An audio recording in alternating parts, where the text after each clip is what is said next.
দেশের সার্বিক বন্যা পরিস্থিতির কিছুটা উন্নতি হয়েছে, তবে রাত থেকে টানা বৃষ্টিতে চাঁদপুর, নোয়াখালী ও লক্ষ্মীপুরে বন্যা পরিস্থিতির অবনতি হয়েছে।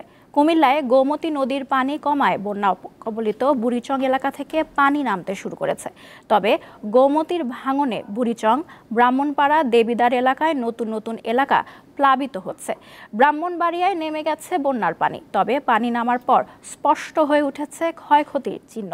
সাধারণ মানুষের বাড়িঘর, কৃষিজমি থেকে শুরু করে সরকারি অফিস, স্থাপনা বন্যার ছোবল থেকে কিছুই রেহাই পায়নি।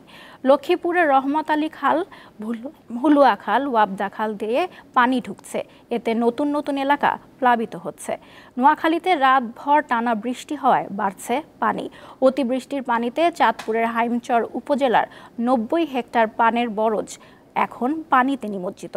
এতে কৃষকরা অন্তত 10 কোটি টাকার ক্ষতিগ্রস্ত হয়েছেন।